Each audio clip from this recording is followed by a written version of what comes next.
Dear students, last day we have completed our explanation, our discussion regarding the reactions of metals with some mineral acids. We said a lot about the reactions of metals like sodium, like magnesium, zinc, copper, or aluminium, how they react with some other substances that we have discussed. Now today let us see how the metals are reacting with some solutions which are having, like say with copper sulfate, with like silver nitrate, with all these reagents. How are they reacting? Let us see about all these reactions. Any metal in contact with a solution containing the ions of less electropositive metal can replace the less electropositive metal. Ions of more electropositive metals are produced, while the less electropositive metal gets deposited. Here are some examples. Like when a strip of zinc metal is dipped into a solution of copper sulfate, the blue color of the copper sulfate gradually disappears and the metallic copper is deposited on the strip of the zinc. If we dip gold or platinum into copper sulfate solution, copper is not displaced. Why? This is because gold and platinum are less electropositive than copper. Second example which we can say is when a piece of iron is dipped into copper sulfate solution. The blue color of the solution gradually fades down, while the red precipitate of copper is deposited on the iron piece. Due to the formation of iron sulfate, the solution becomes greenish in color. Some say it as dirty green in color. Reaction is iron, that is Fe, plus copper sulfate, that is CuSO4, is giving us iron sulfate, that is FeSO4, plus copper. Now when a strip of copper is dipped in a solution of silver nitrate, the colorless solution gradually turns blue. This is because copper, being more electropositive, displaces silver from silver nitrate, and the silver thus displaced is deposited on the copper strip. This reaction shows that copper is more reactive than silver. Reaction copper, that is Cu, plus silver nitrate, that is 2AgNO3, is reacting to give copper nitrate, that is CuNO3 whole twice, and silver. Now we can discuss about how these metals are reacting with chlorine. Metals generally combine with chlorine to produce electrovalent or ionic chlorides of metals. The metal atoms lose electrons and become positively charged ions. On the other hand, chlorine atoms receive the electrons and become negatively charged ions. In this way, the metals reacts with chlorine. Example, sodium reacts readily with chlorine to form sodium chloride, which is an electrovalent compound. Same way, magnesium is heated with chlorine, magnesium chloride is formed. This is also an electrovalent compound. Reaction is magnesium plus chlorine, that is Mg plus Cl2, is giving magnesium chloride, that is MgCl2. When zinc is reacted, when zinc is heated in a current of chlorine, zinc chloride is obtained. Reaction, zinc plus chlorine gas, that is Zn plus Cl2, giving ZnCl2. Similarly, when copper is heated in chlorine, cupric chloride is produced, that is copper plus chlorine giving us cupric chloride. Cu plus Cl2 giving CuCl2. Now let us see the reactions of metals with hydrogen. Not all metals combine with hydrogen. Some reactive metals such as lithium, sodium, potassium, calcium, they combine with hydrogen to form the hydrides of metals. Example, lithium plus hydrogen giving lithium hydride, that is 2Li plus H2 giving 2LiH, or sodium plus hydrogen giving sodium hydride, that is 2Na plus H2 giving 2NaH. In the same way, calcium plus hydrogen giving calcium hydride, that is Ca plus H2 giving your CaH2. So these hydrides are ionic compounds. These hydrides are ionic compounds in which hydrogen is present as hydride ion.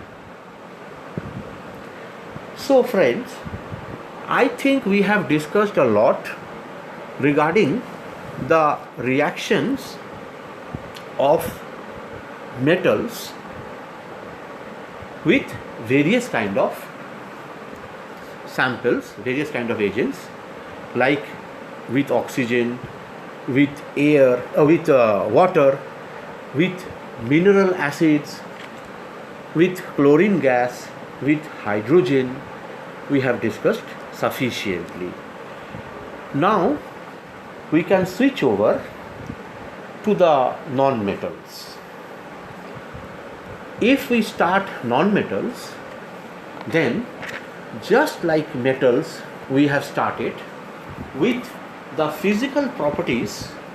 So here also, first we should say some points which are related with the physical properties of non-metals.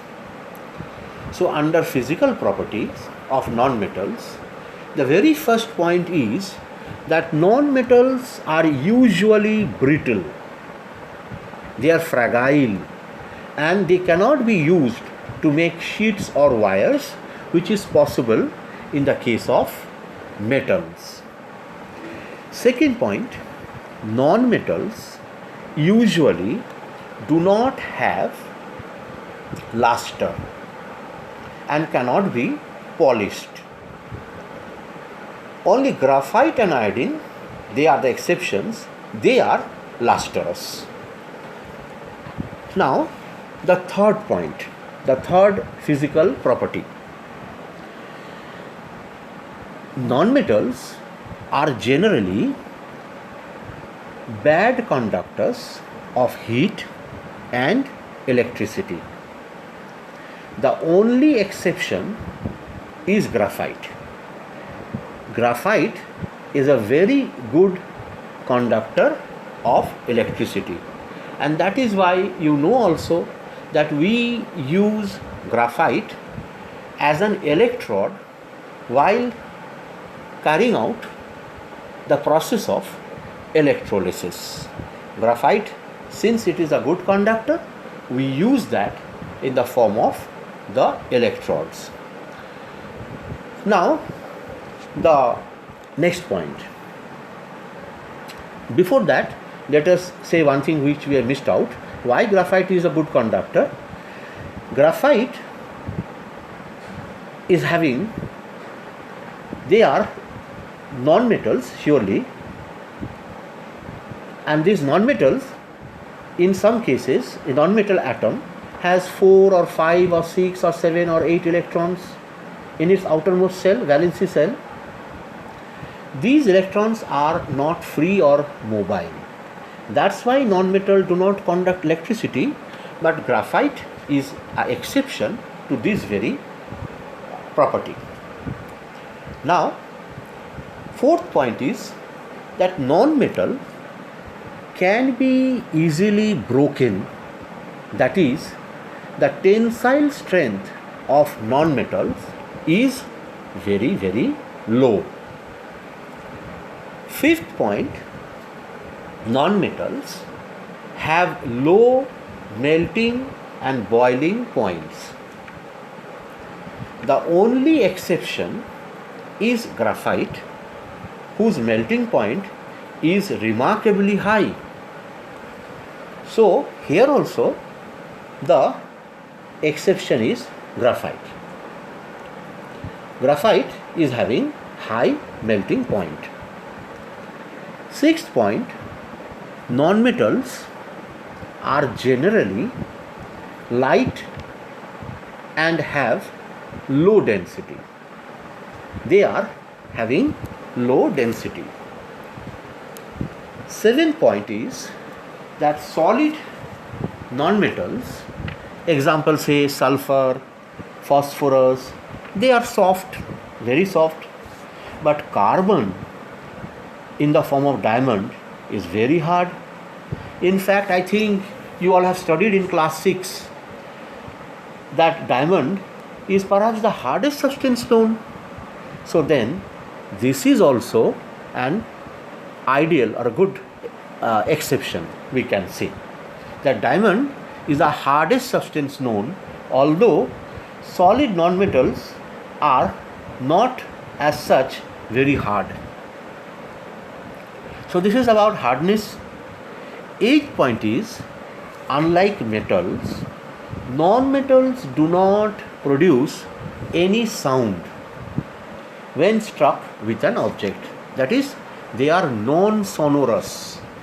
Dear students, I think you can recall when we have discussed about the properties of metals, there we have said that metals are sonorous.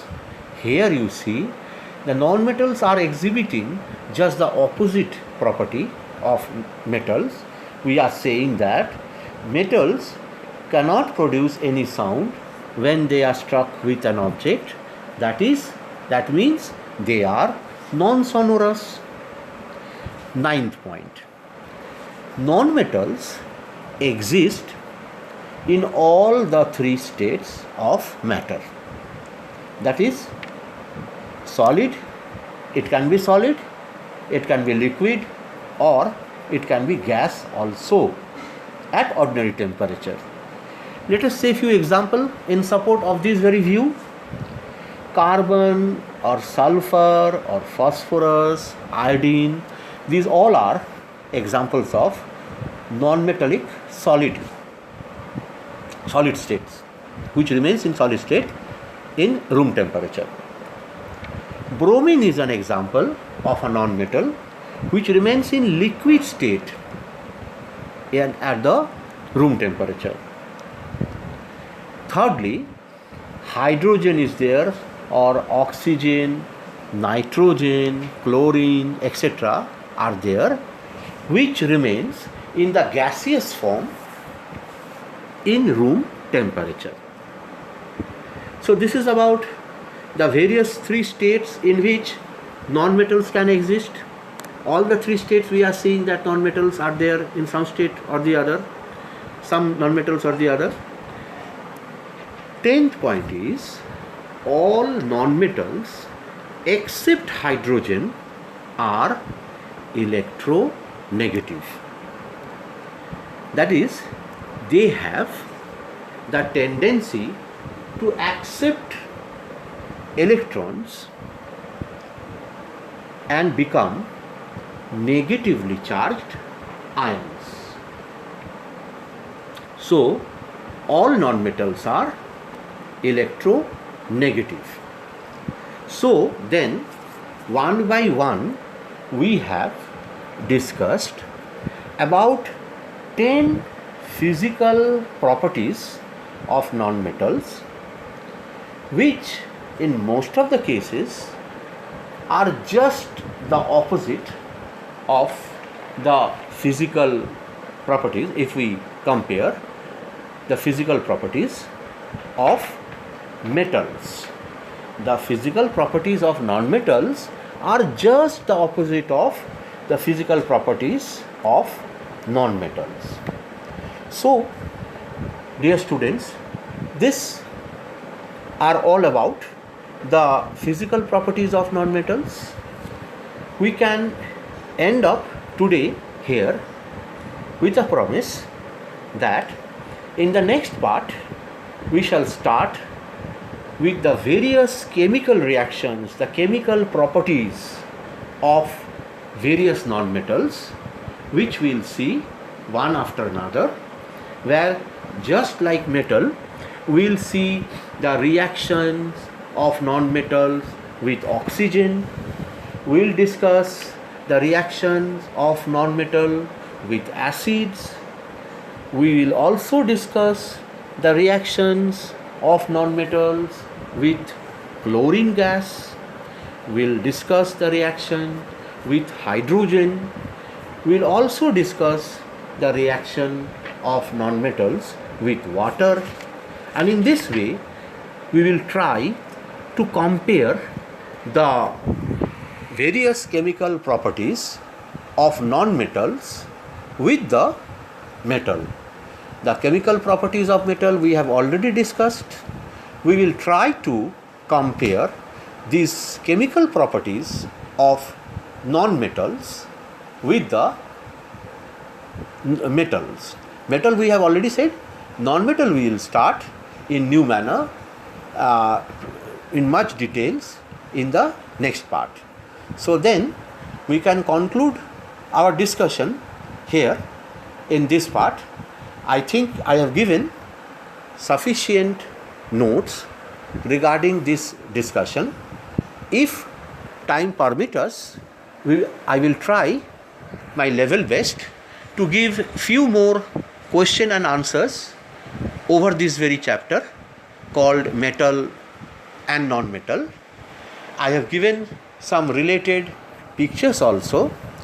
So we will continue our discussion in this manner in the next part also. I hope you all are enjoying this very kind of explanation. We will try our level best to give few more pictures also related to this very discussion, and we will also discuss about the uses. At the end part we will discuss about the uses of metals and non-metals separately, where we will discuss about the uses of various metals like iron, like copper, like aluminium, and we'll also discuss about the uses of non-metals. So, dear students, I'm ending this discussion now here. We'll meet in the next part. Till then, goodbye.